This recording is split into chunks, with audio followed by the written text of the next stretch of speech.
For next week, we'll read about Saul's reign and his difficult relationship with Samuel and with David, of course. So please read in 1 Samuel, read chapter 10, verse 17, all the way through chapter 31, verse 13. Okay, so 10:17 to 31:13. Which is the end of the first book of Samuel, and then read chapter 1 in the second book of Samuel.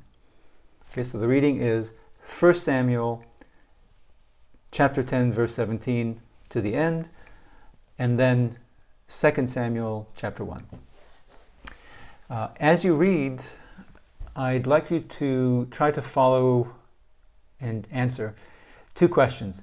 First, why does Samuel or God think that Saul is a bad king? What is so egregious in Saul's conduct that made God regret picking him? And second, what does David want? What is David's motive in the moves he makes during Saul's reign? What's David after? What does David want? What's his plan? And if he even has a plan. And one last thing. As you read chapters 13 to 15, chapters 13 through 15, please consider why the author bothered to give us such a detailed story about Jonathan and the honeycomb. This is in chapter 14.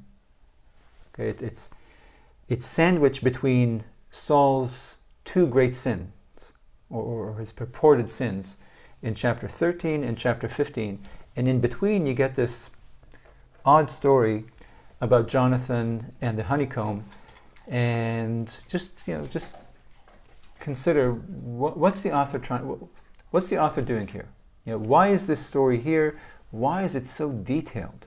What's the meaning of this story? You know by now that the biblical author is terse.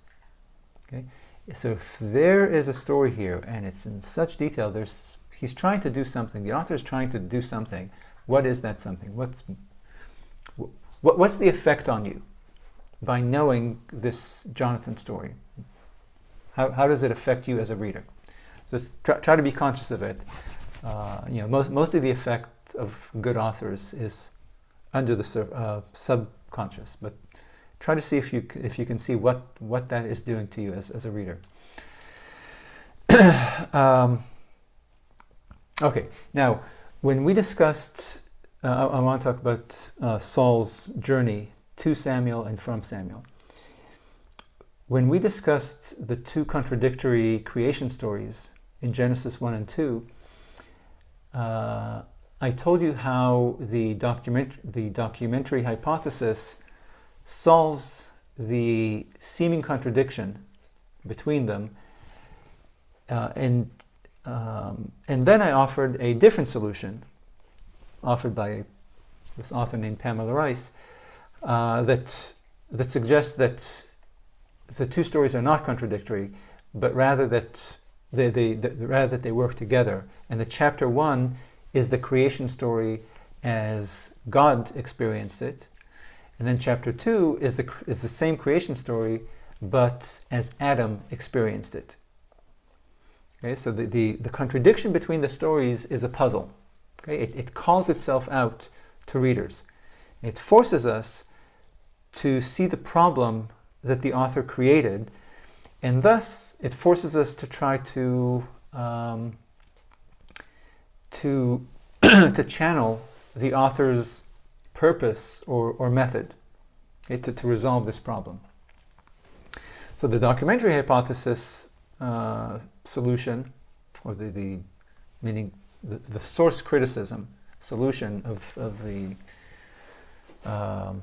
biblical criticism, their solution is that the Torah is not a book, it's a scrapbook in which a clumsy, ham-fisted editor mashed together two different stories from different Israelite oral traditions. By contrast, the literary solution, meaning the literary criticism solution as opposed to source criticism, is that these two stories actually work together in that they represent not a clumsy editing, but superior literary skills. Okay, that these two conflicting stories are a sophisticated literary device to transmit an important philosophical message to uneducated, illiterate, and unphilosophical audience. Okay. And so I want to talk about this Saul journey to show you that if you think I'm seeing literary tricks or literary techniques that aren't really there, that this is a fanciful way of projecting some sort of literary, high literary technique or high literary trick onto an ancient and relatively simple writer, I want to show you that we actually find this same technique, the same literary technique, in other biblical stories. For example, here with Saul setting out to find his father's lost donkeys and finding a king's crown instead. Okay? And I want to remind you that the Bible is not a philosophical or theological lecture like the New Testament or the Quran. Okay? If it wants to teach you some philosophical or theological truth, it doesn't tell you, God's nature is like this, and man's nature is like that. Okay? The Bible conveys its philosophical or theological idea of the nature of God and the nature of man by embedding it in some entertaining story, like the two creation stories. Okay? And this is because this book does not address priests and theologians and philosophers. It addresses simple folks, sheep herders and farmers. They what they're exposed to, they hear a ripping good story about Saul and David. Okay, a story that reads like the Game of Thrones or The Godfather. But they wind up absorbing. They wind up getting educated and indoctrinated with a theological or with a theology and a morality, while they think that they're being merely entertained by this great story. Okay? So the biblical narrative is generally told by an all-knowing and reliable narrator.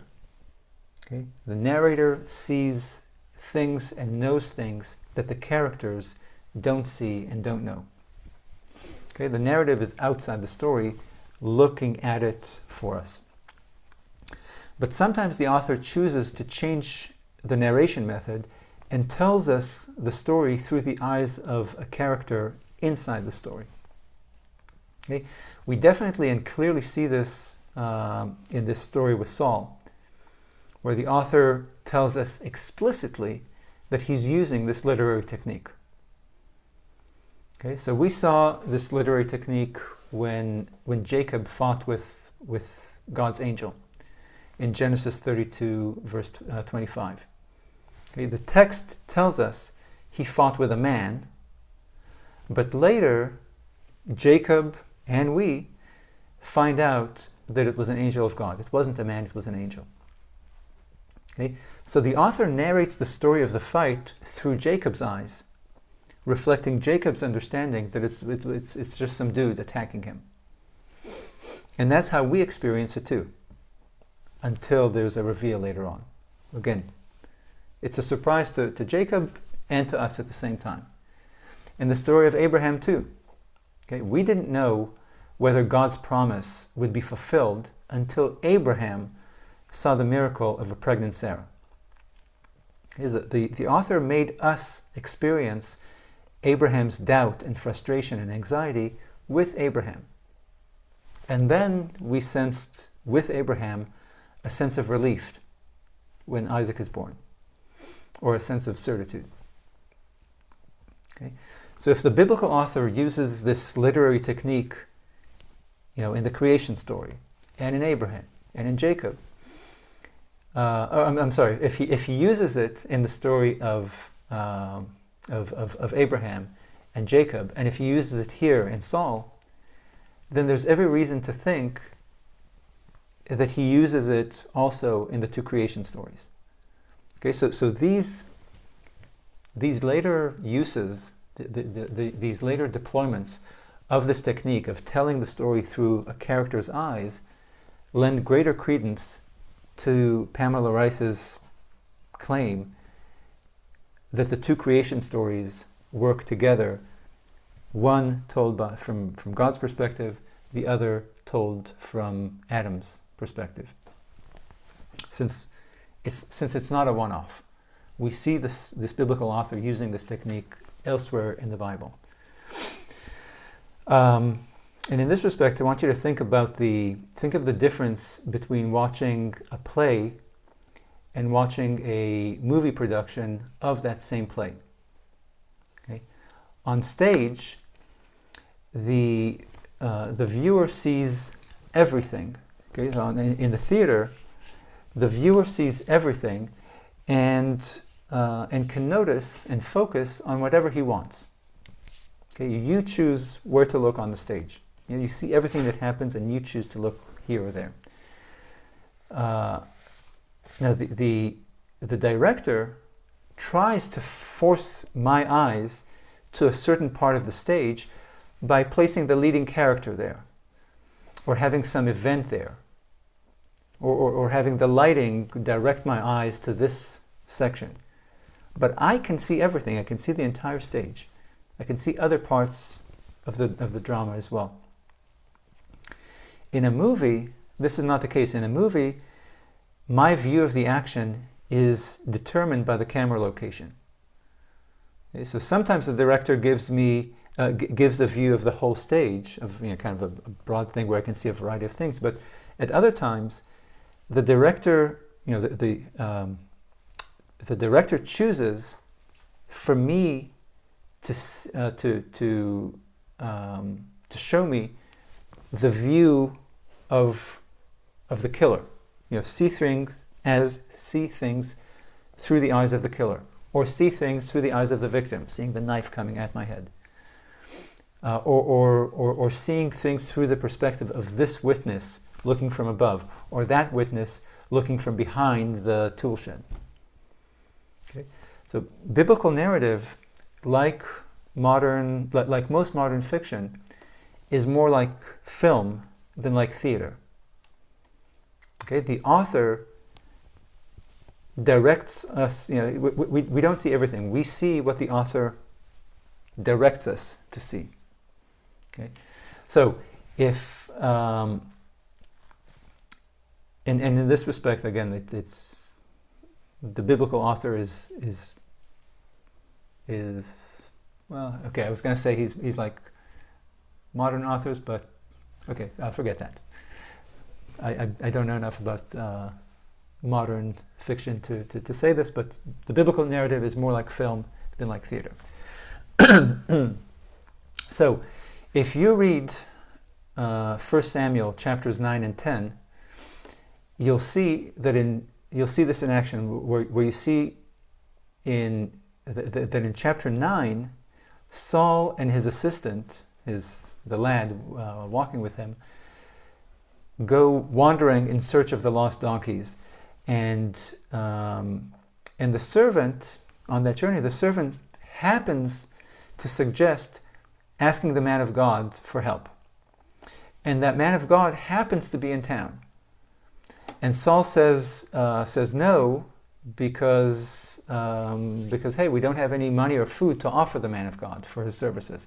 And then the servant says, hey, look, I happen to have some money here. And so Saul says, okay. And then they happen to meet some girls who tell them where they can find the man of God. And this man of God is Samuel the prophet, of course. And so they go there, and Saul meets some guy and asks him, hey, do you know where Samuel is? And the guy says, yeah, hey, you're in luck. I'm Samuel. I'm the man of God. By coincidence, the man you asked is the man you're looking for. Okay? So everything that happened up to this meeting with Samuel, with the man of God, is pure chance. Everything happens because Saul happens to do, decides to do this, or this, and not do that. Okay, so Saul, in his decisions along the way, makes it happen. Okay, he decides to listen to the boy. He decides to, ask the girls. He decides to, approach this man. That's chapter 9, and he reaches Samuel, and Samuel, tells him that he's going to be king and everything else. And then in chapter 10, Saul departs from Samuel after the festivities in which he's proclaimed as God's chosen king. and he travels back to his father's home. And as he sets off on his return journey, Samuel tells him, and you can read the details in chapter 10, verses 2 through 8. Samuel tells Saul everything that will happen to him on his return journey. Okay? You'll meet this person at Rachel's tomb, and they'll tell you this. Then you'll meet those people at the mountain, and they'll give you loaves of bread. Then you'll meet these other people, and this will happen. Then 7 days later, I, Samuel, will show up and offer sacrifices with you. And then Saul starts his journey, and indeed, all these things happen to Saul just as they were scripted by Samuel. Okay? So we have one journey to Samuel in which chance and Saul's decisions determine the course of events. And then we have a second journey from Samuel back home in which neither chance nor Saul is in control. The journey is scripted in advance by God, by Samuel, and then directed by God according to script. Okay, Saul, on the return trip, Saul is like a rat in a maze that God had set up for him. Saul is guided through this maze by all these people, maybe angels, who knows, and events that God put in his path. Okay, so how would biblical criticism, or the documentary hypothesis specifically, explain this? Okay, it's clear. Okay? There were two Jewish traditions about God's role in Saul's coronation. One saw it as a matter of pure chance, and the other as divine orchestration. So our clumsy editor just smashed the two different narratives and took the first half from the first tradition and the second half from the second tradition, and moved on with his life. Because the audience won't notice, right? A bunch of illiterate sheep farmers and goat herders. Okay. But if you read closely, you'll see that the text shows you that it's not a clumsy editor, but a skilled author who wants us to experience the same story from one perspective, and then understand it from a different perspective, just like the first and second creation stories. Okay, the author literally tells you to change your perspective in chapter 9, verse 15, or 15 and 16, and then again in chapter 10, verse 9. Okay. In chapter 9, verses 15, 16, right after Saul's journey to Samuel ends, the author tells us that actually God had told Samuel the day before already that tomorrow he, God, would bring to Samuel the man that God chose to be the future king of Israel. Okay?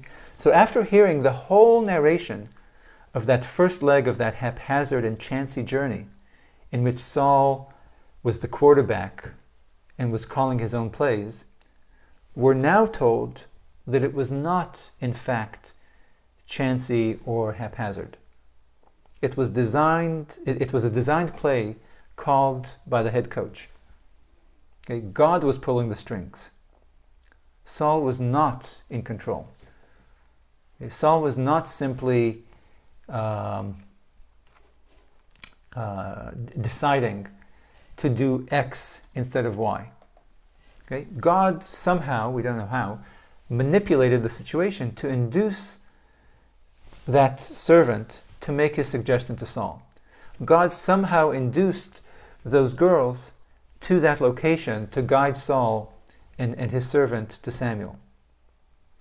Okay, so God was leading Saul to Samuel.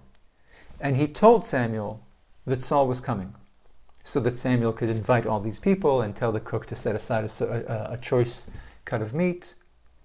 In verse 23, 24, chapter 9. Okay, so in chapter 9, verses 15, 16, the author tells us that the journey had been scripted. Yet he, the author, narrated this journey to us as unscripted, as chancy and haphazard. A journey in which Saul was, again, calling his own shots. Okay, so verses 15, 16 make us understand that that this previous narration was Saul's journey as Saul understood it, from his perspective. Okay, he understood himself, that this is all chance and haphazard.